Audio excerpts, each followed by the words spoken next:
জিআইতে আপনাদের সকলকে স্বাগত জানাচ্ছি। রয়েছে আমি শাকিরুল ইসলাম। এই মুহূর্তে আমার সঙ্গে রয়েছেন আইএসএফ এর চেয়ারম্যান নওশাদ সিদ্দিকী। গতকাল শহীদ মিনারের সমাবেশ হয়ে গেল, অধিকার সমাবেশ।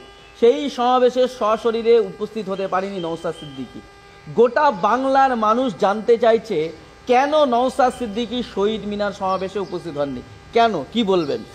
আমার থেকে ভালো উত্তর দেবেন রাজ্যের পুলিশ মন্ত্রী তথা রাজ্যের মুখ্যমন্ত্রী মাননীয় সম্মানীয় মমতা ব্যানার্জি মহাশয়া। তিনি তার অ্যাডভোকেট জেনারেলকে দিয়ে বারবার আমাদেরকে আটকানোর চেষ্টা করেছে। আমাদের এই সভা সমাবেশটাকে আউটডোর তথা এই খোলা আকাশের নিচে আমরা করতে চেয়েছি, আটকানোর চেষ্টা করেছে। অ্যাডভোকেট জেনারেল বারবার হাইকোর্টের বিচারপতির কাছে সওয়াল করছিলেন যে যাতে ইনডোরে, এনি ইনডোর, যে কোনো ইনডোর চাইলে দিয়ে দেবে। ইভেন নেতাজি ইনডোর স্টেডিয়ামে 10,000 লোকের ক্যাপাসিটি আছে, ওখানে দিক, ওখানে কোনো আপনার রেস্ট্রিকশন দরকার নেই, হ্যান নেই ত্যান নেই, সব ছিল। আর আমাদের যিনি উকিল ছিলেন, আমরা তাকে বলেছিলাম সম্মানীয় শামীম ফিরদৌস মহাশয়কে যে আমরা আউটডোরেই করব। আমরা আমাদের বিষয়ে অনার ছিলাম। সেখানে কিছু রেস্ট্রিকশান ছিল, আমাদের কাছে অল্টারনেটিভ অপশান ছিল, হয় রেস্ট্রিকশান নাও, না হলে ইনডোর নাও। তো আমরা দেখেছি আমাদের দরকার হচ্ছে এই যে মমতা ব্যানার্জি বা তার দলে যে দম্ভ, যে আমাদেরকে ঘরে ঢুকিয়ে দেওয়ার চেষ্টা করছে আর আমাদেরকে শহীদ মিনার চত্বরে করতে দেবেন, এটাকে আমাদেরকে ভাঙতে হবে। সেই জন্য আমরা সিঙ্গেল বেঞ্চে যেটা বলেছিল, সেই জন্য আমরা সেই মতো আমরা আউটডোরে করার বলেছি। ওখানে আমাদেরকে 2023 সালে যে হিংসা করেছিল, পুলিশ আমাদের উপরে মারলো, আমাদের উপরে আক্রমণ করলো, আমাকে 42 দিন মতো জেল খাটালো, আমাদের 80 জনকে মতো জেল খাটালো মিথ্যা অপরাধে আমাদেরকে জেল খাটালো। সেই মামলা তুলে ধরে অ্যাডভোকেট জেনারেলের পক্ষ থেকে অর্থাৎ রাজ্যের পক্ষ থেকে কোর্টের কাছে প্রেয়ার করলো নওশাদ সিদ্দিকীরা নাকি ইনডোর প্রোগ্রাম করলে হিংসা ছড়াবে না, আউটডোর করলে নাকি এরা হিংসা ছড়াবে। আমি কি নটোরিয়াস ক্রিমিনাল নাকি? আমার ক্রিমিনাল ব্যাকগ্রাউন্ড কি আছে? আমাকে যে কেসটা খাইয়েছে সেটা হচ্ছে সম্পূর্ণ রাজনৈতিক কেস। আমি যে পেশাদার খুনি হ্যান ত্যান যেগুলো, এগুলো তো কোনো ব্যাপার নয়। এটা শুধুমাত্র রাজনৈতিক কারণে আমাকে কেস খাইয়েছে। এবং শুধু শুনে রাখুন, বাংলার মানুষ শুনুক, যে আমার যখন বেল দিয়েছে কোনো বিনা শর্তে আমার বেল হয়েছে, এবং ওই বেলেও উল্লেখ করা আছে, বেলের যে কপি আছে উল্লেখ করা আছে, আমার বিরুদ্ধে কোনো ধরনের অভিযোগ কেউ কোর্টে প্রমাণ করতে পারেনি বলেই আমাকে বেলটা দিয়েছে। তারপরও রাজ্য সরকার কৌশলে আমাকে আটকেছে। আমরা ডিভিশন বেঞ্চে পরের দিনে সকালে গিয়েছিলাম, কিন্তু ডিভিশন বেঞ্চ সেই দিনকে শোনেনি, মামলাটা আজকে রেখেছে অর্থাৎ বুধবারে। তো ব্যাপারটা হচ্ছে আমরা আমাদের লড়াই লড়ে নেবো, তো আইনকে তো মান্যতা দিতে হবে। আমরা আইনের দ্বারস্থ হয়েছিলাম, আইন আমাদেরকে আইনের মাধ্যমে, আমি ওখানে রাজ্য সরকার করতে দিচ্ছিল না, আমরা ওখানে করে দেখিয়ে দিয়েছি মমতা ব্যানার্জি সরকারকে যে কারো বাবাকালী জায়গা নয় কলকাতাটা, যেখানে করতে দেবো না ওখানে করতে দেবো না, পারবেন না। হ্যাঁ, কিছু মানুষকে আটকানোর চেষ্টা করেছেন, রেস্ট্রিকশন করেছেন, লিমিটেশন করেছেন, সবই আমরা মান্যতা দিয়েছি। কিন্তু আপনারা যেখানে আমাদেরকে করতে দেবেন না বলেছিলেন সেখানে করে দেখিয়ে দিয়েছি। এবং আমাদের রাজ্য সম্পাদক, আমাকে আমি চেয়ারম্যান, আমাদের জেলার সভাপতি আব্দুল মালিক মোল্লা, আরও আমাদের রাজ্য কমিটির সদস্য আছেন সায়ন ভাই, অনেককে আটকেছে। তাও কী হয়েছে? প্রোগ্রাম হয়নি, সুপার সাকসেস হয়েছে প্রোগ্রাম। আর মানুষ দেখে নিয়েছে, যেখানে শুভেন্দু অধিকারী প্রতিনিয়ত মুসলিমদের সম্পর্কে যে ভড়কাওয়া ভাষণ দিচ্ছে, যে ভাষণে পশ্চিমবাংলার মধ্যে হিন্দু মুসলমানের মধ্যে মতনৈক্য একটা কোনো দুর্ঘটনা ঘটে যেতে পারে, তাদের ক্ষেত্রে এই ধরনের রেস্ট্রিকশন আমার হয়েছে বলে আমার জানা নাই। যদি জানা থাকে আপনারা বলতে পারেন। যে বিজেপির নেতারা সকাল সন্ধে মুখ থেকে বিষ উগলাচ্ছে, যেই বিষে এই সাম্প্রদায়িক সম্প্রীতির বাংলাতে সাম্প্রদায়িক সম্প্রীতি ক্ষুণ্ণ হতে পারে, বাড়িতে অস্ত্র রাখার নিদান দিচ্ছে। আপনারা জানেন বেলডাঙ্গাতে কয়েকদিন আগেই পানির কানেকশন বা পানিকে কেন্দ্র করে এক যুবক কিন্তু অস্ত্র দিয়ে তার নিকটস্থ আত্মীয় 34 বছরের একজন মহিলাকে খুন করেছে। আবার এই সুকান্ত মজুমদাররা বাড়িতে অস্ত্র রাখার নিদান দিচ্ছে প্রকাশ্যে, অর্থাৎ যে গণহত্যার দিকে রাজ্যকে ঠেলে নিয়ে যাচ্ছে। দেশ তো যাচ্ছেই যাচ্ছে, আমরা দেখতে পাচ্ছি সারা দেশে কি চলছে বিজেপি পরিচালিত রাজ্যগুলোতে, অবিজেপি পরিচালিত রাজ্যগুলোতেও বাংলাতে কি হচ্ছে। এদের বিরুদ্ধে কোনো রেস্ট্রিকশন নাই, এদের বিরুদ্ধে কিছু মামলা নাই, এদেরকে আটকানোর কোনো চিন্তা ভাবনা নাই। নওশাদ সিদ্দিকীকে আটকাতে হবে, বিশ্বজিৎ মাইতিকে আটকাতে হবে, কারণ নওশাদ সিদ্দিকী মুসলমান, বিশ্বজিৎ মাইতি পিছড়ে বর্গের। আর এই যে দলটা তৈরি হয়েছে, দলিত আদিবাসী পিছড়ে বর্গের মুসলমান সহ যারা হিন্দু আছেন, তাদের অধিকারকে সুনিশ্চিত করার। তো তোমরা এই কাজ করতে পারবে না। তোমাদের কাজ হচ্ছে এই সিদ্দিকুল্লাহ চৌধুরীর মতো হও, তোমাদের কাজ হচ্ছে বীরভা হাঁসদা হও, তোমরা কি হবে, ওই দলিত একটা নেতা হও তৃণমূলের শাসকের, অর্থাৎ মমতা ব্যানার্জি বা তার দলের পায়ের নিচে বসে থাকো, যেটা বলবে তোমরা সেটা করো, তাহলে গুড মুসলিম, গুড দলিত, গুড আদিবাসী হবে। আর যখনই কোনো আদিবাসী একটা আওয়াজ তুলবে যে ফিফথ শিডিউল কেন জঙ্গলমহলে বা আদিবাসী এলাকাতে ইমপ্লিমেন্ট হচ্ছে না, Chotanagpur tenancy act, Santhal Pargana tenancy act নিয়ে যখনই একটা আদিবাসী আওয়াজ তুলবে তখন মাওবাদী হয়ে যায়, তারা তখন ব্যাড আদিবাসী হয়ে যায়। যখন দলিত তার অধিকারের কথা বলবে, দলিত যখন তার পিছিয়ে বর্গের হেভি অংশের হিন্দুর নবশূদ্র আপনার মতুয়া দলিতের কথা যখন তারা বলবে, তাদের স্বজাতির কথা যখন বলে, তখন কি হয়, এই সেই বাংলাদেশি ঘুষপেটিয়া বলে তাকে দেখে দেওয়া হচ্ছে। দলিত যখন তার এসসি কোটায় চাকরির কথা বলছে, রিজার্ভেশন ঠিক করে পাচ্ছে না, যখন আওয়াজ তুলবে তাকে দেখে দেওয়া হচ্ছে। আর মুসলমান যখন তার শিক্ষা ব্যবস্থা, তার কর্মসংস্থান, সাচার কমিটির সুপারিশের কথা যখন তুলছে, তখন হয় জঙ্গি বলে দেখে দাও, আর নাহলে প্রশাসনকে কাজে লাগিয়ে মিথ্যা মামলা দিয়ে তাকে দেখে দেওয়ার চেষ্টা করো। আইএসএফ কে এটা হচ্ছে, আইএসএফ একটা প্ল্যাটফর্ম, আইএসএফ একটা প্ল্যাটফর্ম, এই প্ল্যাটফর্মে এসে পারফর্ম করো। আপনার মুসলিম আপনার অধিকারের কথা বলতে পারেন নির্দ্বিধায়, আপনি দলিত আপনার অধিকারের কথা বলতে পারেন, আপনি আদিবাসী আপনার অধিকারের কথা বলতে পারেন, আপনি বিভিন্ন যে সমস্ত লোধা সবর জাতির যাদের উপর অত্যাচার হচ্ছে তাদের অধিকারের কথা বলতে পারেন। এখানে কোনো টিউনিং করার জায়গা নাই। আমরা দেখেছি তো পশ্চিমবাংলার বিধানসভায় 60-এর অধিক এসসি কমিউনিটির বিধায়ক আছে। দুর্ভাগ্যের বিষয়, অনেকের মুখ বুঝে থাকে, ফেক এসসি সার্টিফিকেট কেন ইস্যু করা হয়েছে সেটুকু বলতে তারা পারে না। 18টা, 1 মিনিট আমি শেষ আপনি বলবেন, 18টার ওপরে 18টা সম্ভবত এসটি কমিউনিটির বিধায়ক আছে। একবারও মানে তাদের যে দেউচাতে আদিবাসীদেরকে উচ্ছেদ করে প্রমোটারদের বা শিল্পপতিদের পুঁজিপতিদের হাতে ওই জায়গাটা তুলে দিচ্ছে, এই কথা বলার সাহস দেখাতে পারে না অনেকে। দুর্ভাগ্যের বিষয়, সেখানে আইএসএফ প্ল্যাটফর্ম দিচ্ছে। দলিত, আদিবাসী, মুসলমান, পিছড়ে বর্গের সহ মানুষের অত্যাচারের কথা তুমি বলতে পারো এখানে নির্দ্বিধায়। আপনি দলিত, আপনাকে টাইম দেওয়া আছে 10 মিনিট, আপনি 10 মিনিট দলিত দলিত দলিত দলিত করে চিৎকার করুন, পেছনে কেউ টিউনিং করবে না। আপনি আদিবাসী, আপনাকে 10 মিনিট টাইম বরাদ্দ করা হয়েছে, আপনি 10 মিনিটে আদিবাসীর সমস্যা আদিবাসীর অভিযোগ তুলুন, আপনাকে পিছনে কেউ টিউনিং করবে না। আপনি মুসলমান, আপনাকে বলতে দেওয়া হয়েছে মাদ্রাসা শিক্ষা নিয়ে, আপনি 10 মিনিট ধরে মাদ্রাসা শিক্ষা বা মুসলমানদের সাথে যে বঞ্চনা হচ্ছে, শিক্ষা, স্বাস্থ্য, কর্মসংস্থানের যে সমস্যা সেটা আপনি বলুন, পেছনে কেউ টিউনিং করবে না। অর্থাৎ আপনাকে এই মঞ্চ দেওয়া হয়েছে, এই মঞ্চ থেকে আপনি আপনার অধিকারের কথা বলবেন। এই জন্যই আইএসএফকে আটকাতে হবে, আইএসএফের লিডারদেরকে আটকাতে হবে। এই জন্য কুচক্রান্ত করেছে। দুর্ভাগ্যের বিষয়, আমরা যে রিলিফ পাওয়ার আশা করেছিলাম ডিভিশনে গিয়ে ওই দিনকে পাইনি, তবে এটা আমরা সুরাহা করব। তবে বাংলার মানুষকে বলবো, দেখুন কারা প্রকৃত মানুষের হয়ে কথা বলছে, আর মমতা ব্যানার্জি কাদেরকে আটকাতে চাইছে আর কাদেরকে জায়গা ছেড়ে দিচ্ছে। আপনাকে আমি জোর গলায় বলছি, শুভেন্দু অধিকারী গিয়ে বিষ উগলাচ্ছে কোথায়, গার্ডেন রিচে। শুভেন্দু অধিকারী যে বিষ উগলাচ্ছে কোথায়, শ্যামপুরে। শুভেন্দু অধিকারী ছুটে চলে যাওয়ার চেষ্টা করছে কোথায়, বিভিন্ন জায়গাতে গিয়ে বিষ উগলাচ্ছে। সেইখানে রাজ্য প্রশাসন এসকর্ট করে নিয়ে যাচ্ছে, সরে যাও, রাস্তা ক্লিয়ার করো। শুভেন্দু বাবু যে এখন বিষ উগলাবে, ওখানে হিন্দু মুসলমান হলেই তৃণমূলের লাভ হবে, বিজেপির লাভ হবে। এরা তো ভাঁড় একটাই, শুধু শুরুম আলাদা এদের। তৃণমূল আর বিজেপি তো আলাদা নয়, ভাঁড় একটাই, শুরুম শুধু আলাদা।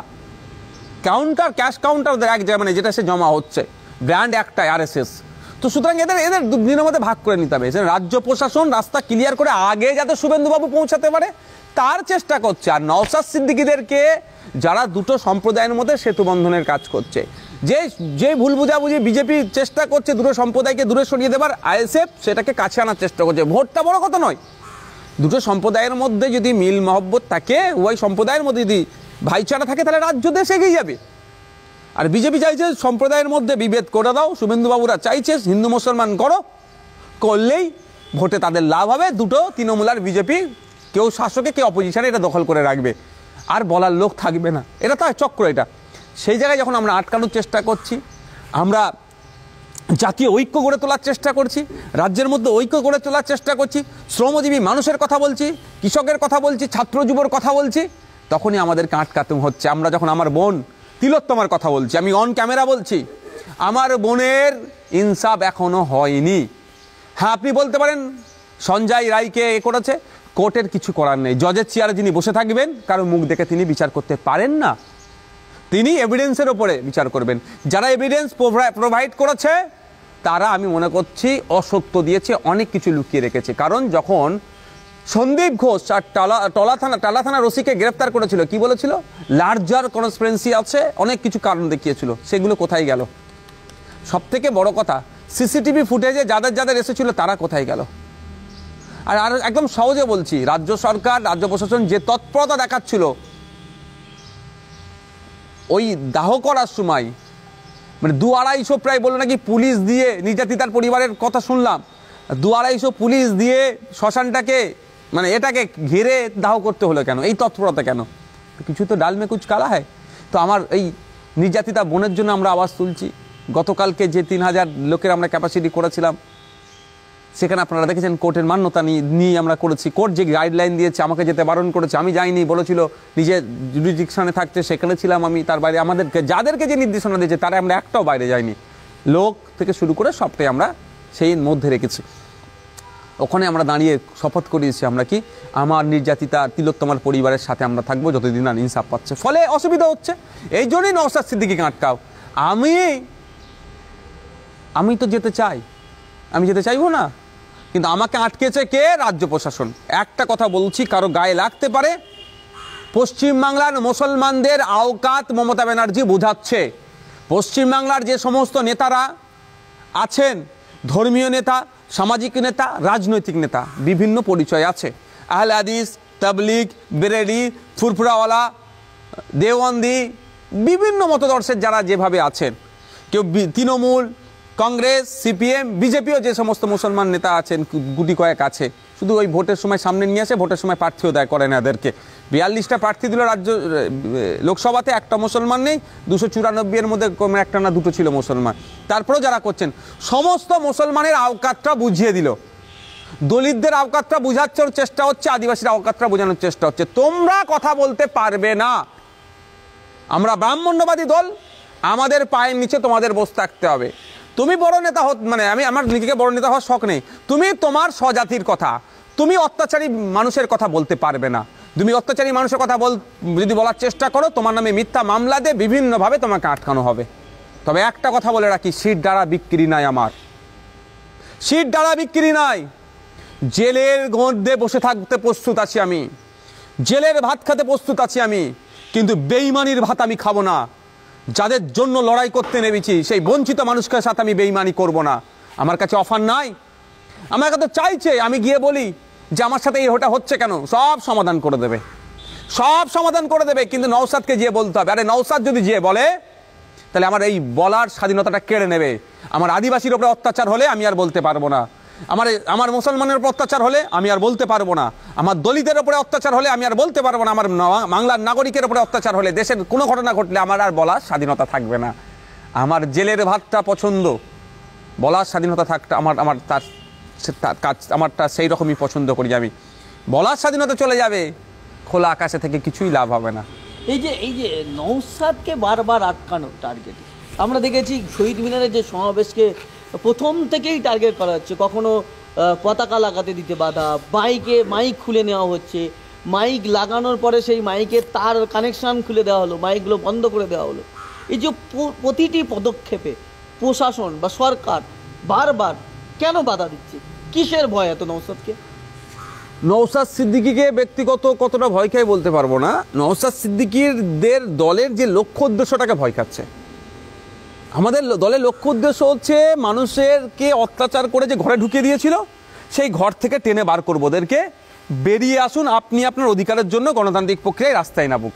এই গণতান্ত্রিক প্রক্রিয়ায় রাস্তায় নামলেই তো শাসকের জ্বালা হচ্ছে। আজকে আপনারা বলুন, হাওড়া জেলাতে কত, হাওড়া জেলার গঙ্গার এপার ওপার, মানে অর্থাৎ মেটিয়াপুরও যারা হাওড়া জেলাতে, এমন শয়ে আমি উস্তাগার দেখিয়ে দেবো। একটা সময় যারা 20 জন 25 জন কম করে লোক রেখে কাজ করতো, তারা আজকে টোটো চালাচ্ছে, চায়ের দোকান করেছে, বিরিয়ানির একটা ছোট্ট দোকান করে চলছে, তাদের সংসার কোনো মতেই চলছে। তাদের সাথে অন্যায় হয়েছে। রাজ্য সরকার সেই সমস্ত উস্তাগারগুলোকে, যাদের ম্যাক্সিমাম মুসলমান আর বাকি অংশটা পিছড়ে বর্গের হিন্দু, তাদেরকে মূল স্রোতে নিয়ে আসার জন্য কি প্রকল্প দিয়েছে? তাদেরকে কিছু প্রজেক্ট দিয়েছে। যে জরি শিল্প হাওড়া জেলা বিখ্যাত, আজকে জরি শিল্প হাওড়া জেলায় ধ্বংস হয়ে গেছে। এই জরি শিল্পের সাথে যারা সমস্ত মানুষ যুক্ত আছে তাদেরকে কিছু প্রকল্প দিয়েছে? কিছুই দেয়নি। আর আমাদের বক্তব্য, তাদেরকেও সরকারকে দায়িত্ব নিতে হবে। যখনই কথা বলছি তারা রাস্তায় নামবে, তারা তাদের অধিকারের কথা বলছে যে নবান্নতে তুমি বসে আছো, নবান্ন তো গার্মেন্ট হাব তৈরি করার জন্য তৈরি হয়েছিল, বস্ত্র শিল্পের জন্য এটা একটা পাইলট প্রজেক্ট হয়েছিল, আপনি কেটে নিয়েছেন, আমাদের মুখের রুজি আপনি কেটে নিয়েছেন। যখন শুনছে তারা মমতা ব্যানার্জি দ্বিচারিতাকে ধরবে, ফলে কি হচ্ছে, মানুষ যুক্ত হচ্ছে আইএসএফকে আটকাও, আইএসএফকে আটকাতে পারলেই লাভ হবে, আইএসএফকে আটকালে ওদের লাভ, জনগণের কি জানতে পারবে না।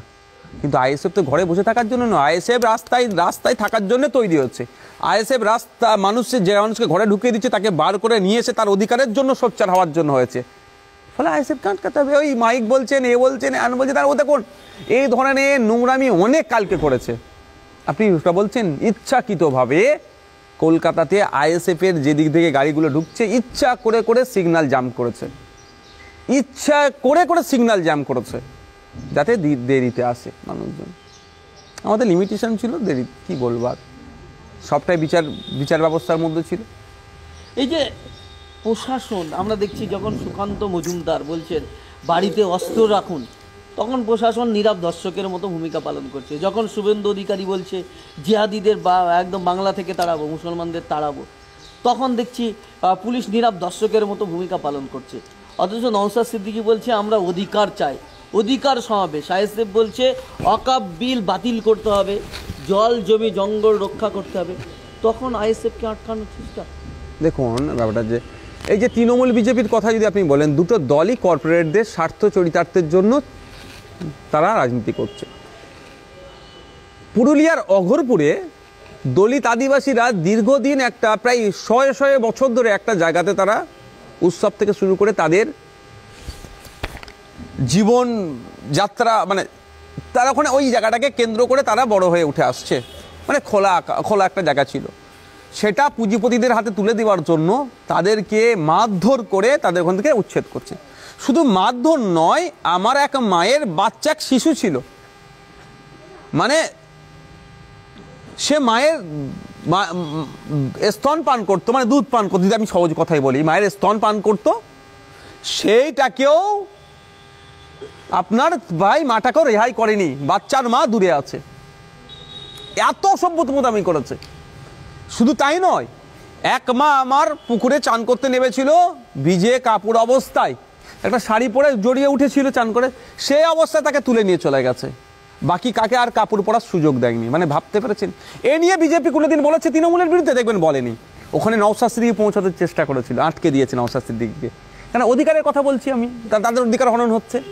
তো এই ধরনের অন্যায়ের বিরুদ্ধে আমি, সাম্বাল মসজিদ তো উত্তরপ্রদেশে, মমতা ব্যানার্জি এখানকার মেজরিটি মানুষের মন পাওয়ার জন্য বলল বাংলাদেশে যেটা হচ্ছে পিস কি ফোর্স না কি আছে, শান্তি বাহিনী পাঠানোর জন্য।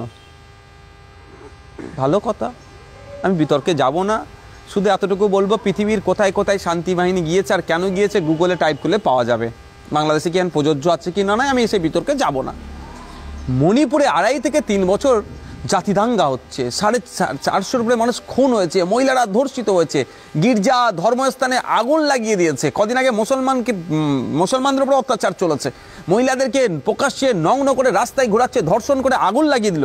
সেখানে কোন বাহিনী পাঠাতে হবে একবারও মমতা ব্যানার্জি বললেন না। উত্তরপ্রদেশে মসজিদের সার্ভেকে কেন্দ্র করে 4 জন মুসলমানকে স্পট মেরে দিল, সেখানে কোন বাহিনী পাঠাতে হবে সে কথা বললেন না। যখন নওশাদ সিদ্দিকী উত্তরপ্রদেশের নিয়েও বিরোধিতা করছে, বাংলাদেশের উপরে হিন্দুদের উপর অত্যাচারের বিরোধিতা করছে, মণিপুরে জাতিদাঙ্গার বিরুদ্ধে কথা বলছে, উড়িষ্যাতে মুসলমান বাংলা ভাষায় কথা বলার জন্য হিন্দু মুসলমান নির্বিশেষে মানুষ আক্রান্ত হচ্ছে, তাদের বিরুদ্ধে কথা বলছে, ফলে বাংলার মানুষ জাগ্রত হচ্ছে। আরে অভিভাবিকার সিটে যাকে আমি বসিয়ে রেখেছি তিনি চুপ করে আছেন, মুখে স্যালোটেপের দিয়ে আছেন, আর প্রতিবেশী রাষ্ট্রে কি হচ্ছে তা নিয়ে তার মাথা খারাপ হয়ে যাচ্ছে, আর আমার দেশের ব্যাপারে তিনি মুখ খুলছেন না, মানুষের রিয়াক্ট করছে। তাহলে নওশাদকে আটকাতে হবে, নওশাদকে না আটকাতে পারলে এদের তাহলে নকল যুদ্ধ শুভেন্দু অধিকারী আর মমতা ব্যানার্জি ধরা পড়ে যাবে, এরা নকল যুদ্ধ করে যাবে আর নওশাদকে আটকা, ওই জন্য নওশাদকে আটকাচ্ছে। আর এই প্রোগ্রামে কি বলে ব্যানার লাগাতে দেবে না, আপনার মাইক খুলে দেবে, আরে অসভ্যতামি করেনি, যেখানে তৃণমূলের ব্যানার ঝুলছে ওখানে আইএসএফের ব্যানার তার পাশে ঝুলানো যাবে না, নাকি বাবা কালী সম্পত্তি নাকি তৃণমূলের রাজ্যটা।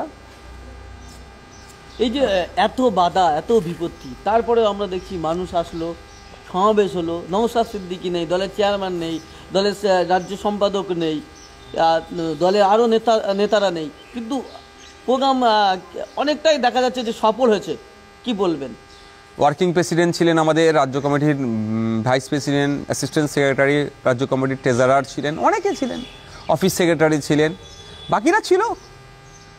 আমরা তো লিডার তৈরি করার পক্ষে, একটা পোস্ট বাকি ল্যাম্প পোস্ট আমরা তো করতে চাই না। আমাদের সবটাইকেই আমরা লিডার, আমাদের পরের লেয়ারে লিডার তৈরি করার আমার চেষ্টা চলছে। দেখুন, নিয়ে লক্ষ্য যদি ঠিক থাকে, কোনো শক্তি অপশক্তি আপনাকে আটকাতে পারবে না।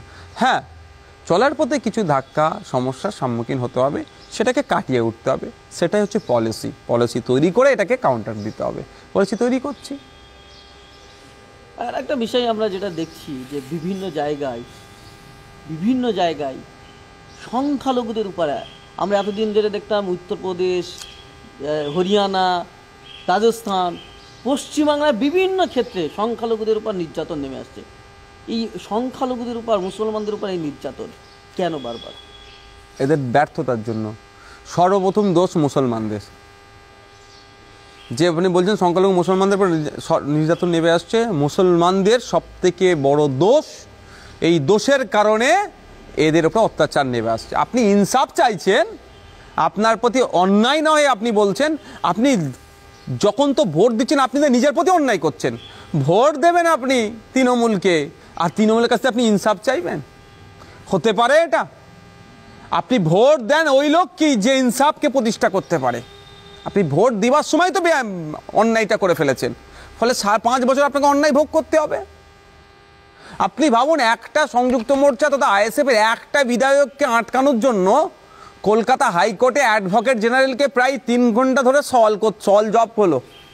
ভাবতে পেরেছেন? যদি মানুষ 10টা আইএসএফ বা সংযুক্ত মোর্চাকে দিত, আমি মানুষকে ভাবতে বলবো আগামী দিনের কথা। নওশাদ সিদ্দিকীকে আটকানোর জন্য মমতা ব্যানার্জির ফুল টিম পাগলা হয়ে যাচ্ছে। যদি আপনারা 2026-এ 10টা পাঠান, এই সরকারের অন্যায় করাকে বন্ধ করে দাও। আমি দায়িত্ব নিয়ে বলছি, যদি 10টাই সংযুক্ত মোর্চা বা আইএসএফ থাকতো না, ওই 77-এর লাভ হবে না সংখ্যা দিয়ে। 10টা যদি সলিড আপনারা পাঠাতে পারতেন, তাহলে আমার তিলোত্তমাও বিচার পেয়ে যেত এতদিনে, যারা সমস্ত মালগুলোকে লুকোতে পারতো না আর আড়াল করতে পারতো না, সিবিআইয়ের চার্জশিটও ঠিকঠাক দিত। আর আমার আনিসকে যারা খুন করেছে, যে পুলিশ কর্তারা যুক্ত আছে, তারাও ছাড় পেত না। ওয়াকাফ সম্পত্তি 75,000 বিঘে পশ্চিমবাংলায় আছে, সেটা উদ্ধার করতে সরকারকে বাধ্য করত। দেবত্ব সম্পত্তি লুট হয়ে যাচ্ছে, সেটাও উদ্ধার করে মন্দিরে ফিরিয়ে দেওয়া হতো। রিফিউজি ল্যান্ড, আমার রিফিউজি ভাইদের জন্য সরকার যে সম্পত্তিগুলো দিয়েছে সেটাও বিক্রি হয়েছে, সেটাও ফিরিয়ে দেওয়া হতো। এক কথায় সুশাসন প্রতিষ্ঠা হতো। নাহলে এই 10 জন মিলে সরকারের ঘুমকে হারাম করে দিত। একা যেটা করছি, আর যদি 9 জন থাকতো কি হতো? ভাবার সময় এসেছে, একটু ভাববেন। জনগণের উদ্দেশ্যে বলছি। আপনি যেটা বলছেন না মুসলমানদের উপর অত্যাচার হচ্ছে, মুসলমানদের দোষে হচ্ছে। আপনি ভোটে জিতিয়ে আবার কাকে পার্লামেন্টে পাঠালেন?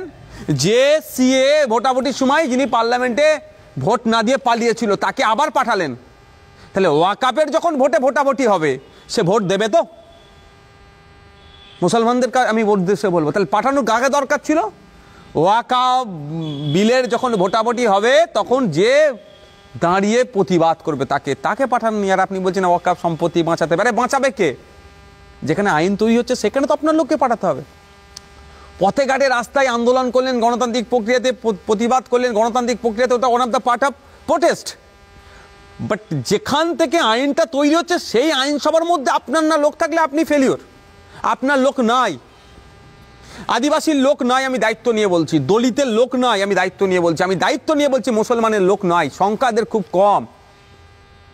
যদি আদিবাসীর সংখ্যা বেশি থাকতো, তাহলে 2023 সালে ফরেস্ট রাইট অ্যাক্টের অ্যামেন্ডমেন্টের নামে আদিবাসীদের যে জঙ্গলের অধিকার কেড়ে নিল, তাহলে পার্লামেন্টের মধ্যে হট্টগোল আমি দেখতে পেতাম। সেই অর্থে দেখতে পেলাম না। আছে আদিবাসী সমাজের সংরক্ষিত সিট থেকে এমপি, কিন্তু সব স্ক্রু টাইট দিয়ে আছে পিছন দিক থেকে। যেভাবে দলিতদের উপরে অত্যাচার চলছে সারা দেশে, দলিত ছেলে বাইক নিয়ে এগিয়ে গিয়েছে, তাকে বাইক থেকে নেবিয়ে মারছে, সেই প্রোটেস্ট পার্লামেন্টের মধ্যে দেখলাম না। দলিত হওয়ার জন্য গতকালকের খবর, ছত্তিশগড়ে তার নাকি বাড়িতে গোমাংস ছিল, বাড়িতে ঢুকে বজরং দলের লোকেরা এমন উত্তেজনা তৈরি করেছে, ছেলেটি 23 বছর বয়স সুসাইড করে নিয়েছে। কই এই নিয়ে কোনো চর্চা হচ্ছে দলিত এমপিদের মুখে? সংখ্যায় অনেক দলিত এমপি আছে, কিন্তু প্রকৃত দলিতের এমপি নাই, সংখ্যা খুব কম। মুসলমানদের ওপরে সারা রাজ্যে যেভাবে, সারা দেশে যেভাবে অত্যাচার চলছে, সেই নিয়ে কথা বলার লোক কোথায়? খুব কম। আর ভোটের সময় যারা একটু তেল লাগিয়ে দেয়, মাখুম লাগিয়ে দেয়, তাদেরকে আপনারা পাঠিয়ে দেন। সহ্য করুন, আপনারা মুসলমান সহ্য করুন, আদিবাসী সহ্য করুন, দলিত সহ্য করুন। আমি একটা কথাই বলতে পারি যে আপনাদের উপর অত্যাচার হচ্ছে আপনাদের দোষে। আপনারা নিজের হাতে নিজের ভাগ্যটাকে ঠিক করেন ডেমোক্রেসিতে। আমি আমি আমি কোন ডেমোক্রেসির ভাগ্যর কথা বলছি? ডেমোক্রেসিতে কাকে পাঠাবেন আপনি ঠিক করেন। আপনাতে এত পাওয়ার আছে, আপনি খাওয়ার ইচ্ছা কাছে আম আর আমড়া গাছ লাগালে আম পাবেন? আপনি চাইছেন নাই হোক, আপনি চাইছেন আপনি সেফ থাকবেন, সিকিউর থাকবেন। যদি চান তাহলে ওই কাউন্টার আলাদা, মানে শোরুম আলাদা, আর ভাঁড় একটা, ওদেরকে পাঠালে কিচ্ছু লাভ হবে না। পাঠাতে হবে কাকে? যারা দলিত, আদিবাসী, মুসলমান, পিছড়ে বর্গের সহ উচ্চবর্ণের মানুষের জন্য ভাবে তাদেরকে। শেষ প্রশ্ন আপনার কাছে যেটা করব, যে এত বাধা বিপত্তি, এত আটকানোর চেষ্টা, তারপরেও আপনাদের প্রোগ্রাম সফল, কি বলবেন সরকারের উদ্দেশ্যে, শাসকের উদ্দেশ্যে কি বলবেন? শাসকের উদ্দেশ্যে এটাই বলবো, যে টাকা খরচ করে নওশাদদেরকে আটকানোর জন্য কোর্টে লড়াই করলেন, ওই টাকার যদি সঠিক স্যালাইনগুলো হসপিটালে যেত, তাহলে অনেক যেগুলো মানুষ ক্ষতি হলো, অনেক মানুষের ক্ষতি হওয়া থেকে বাঁচত। যে টাকা খরচ করে প্রতিনিয়ত কোর্টের কাছে চড় খান, সে টাকা ওইখানে না খরচ করে সরকারি কর্মচারীদের ডিএ বাড়ানোর ব্যবস্থা করুন। যে টাকা খরচ করে সুপ্রিম কোর্টে গিয়ে চোরেদেরকে বাঁচানোর জন্য সিবিআই না করে ফেলে, ইডি না করে ফেলে বলে করেন, ওটা বন্ধ করে ওই টাকা দিয়ে যে প্রাইমারি স্কুলগুলোতে শিক্ষক নিয়োগ করুন এবং মাইনেগুলো দিন। ওই টাকাতে বাংলাকে এগিয়ে নিয়ে যাওয়ার চেষ্টা করুন। 2011 সালে একজনের মাথাপিছু ঋণ ছিল 12,000 টাকার কাছাকাছি। আর 1947 থেকে 2011, এই এত বছরে একজন মানুষের মাথাপিছু জন্মানোর সাথে সাথে একটা শিশু, তার মাথায় প্রায় 12,000 টাকা ঋণ হয়ে যাচ্ছে। আর ওটা 2025 সালে এসে ওটা প্রায় 62,000 টাকা। তাহলে আপনি বাংলাকে এগিয়ে নিয়ে যাচ্ছেন না বাংলার প্রতিটি নাগরিকের মাথায় ঋণের বোঝা চাপিয়ে দিচ্ছেন? মাননীয়া, এটা বাংলার মানুষ যেদিন বুঝতে পেরে যাবে, নবান্ন থেকে টেনে গণতান্ত্রিক প্রক্রিয়া আপনাকে নামিয়ে দেবে, এটা মাথায় রাখুন। কারণ আপনি 5 বছর, 10 বছর, 15 বছর, 20 বছর, 50 বছর পরে আপনি বাংলা শাসন কার্যে আপনি নাও থাকতে পারেন, 100 বছর পরেও নাও থাকতে পারেন, 500 বছর পরেও। কিন্তু যতদিন মানুষ চাইবে থেকে গেলেন, যদিও চুরি করছেন সেটা আমি যাচ্ছি না, কিন্তু ঋণটা তো আমাকে বাংলার নাগরিককে চুকাতে হবে। এটা আপনি সিটে আছেন, এখন আপনি যা ইচ্ছা করে যাচ্ছেন, কিন্তু সিটটা তো আমাদের। কালকে তো জুতো যিনি সেলাই করেন তিনিও বসতে পারেন ওই সিটে, যিনি মাস্টার টিচার তিনিও বসতে পারেন, যিনি পীর সাহেব তিনিও বসতে পারেন, কালকে কোনো একজন সন্ন্যাসী ওই সিটে বসতে পারে। সিটটা তো আমাদের বাংলার, চেয়ারটা তো আমাদের। চেয়ারে বসে যে ক্ষতি বাংলার করে দিচ্ছেন, বাংলার মানুষকে চুকাতে হবে। বাংলার মানুষ এটা বুঝতে পারছে না যে ঋণটা হলে আমাদের ক্ষতি কি। নিত্য প্রয়োজনীয় জিনিসের দাম বাড়ছে কেন? এটা রাজ্য সরকার বাড়াচ্ছে তো, ট্যাক্স যত নেবে দাম তত বাড়বে, বা অবৈধ পন্থা অবলম্বন করে যত টাকা তুলবে তত আমাদের উপরে এইগুলো বাড়বে। রাজ্য সরকার ঋণ করছে আর দায় আমাদেরকে সবার ঘাড়ে পড়ছে। রাজ্য সরকারের কাছে অনুরোধ করবে এটাই, গঠনমূলক রাজনীতি করুন। আর নওশাদ সিদ্দিকী আইএসএফ গঠনমূলক রাজনীতিকে ওয়েলকাম করে। আপনারা প্রয়োজনে সহযোগিতা চাইলে 100 বার প্রস্তুত আছি রাজ্যকে এগিয়ে নিয়ে যাওয়ার জন্য, রাজ্যবাসীকে এগিয়ে নিয়ে যাওয়ার জন্য। আপনি কোন দল থেকে বিলং করেন আমার দেখার দরকার নেই, আমরা প্রস্তুত আছি। কিন্তু এই হিংসার রাজনীতি করলে বেশি দিন আপনাদের আর থাকবে না, বাংলার মানুষ কিন্তু আপনাদেরকে গঙ্গায় ছুঁড়ে ফেলবে।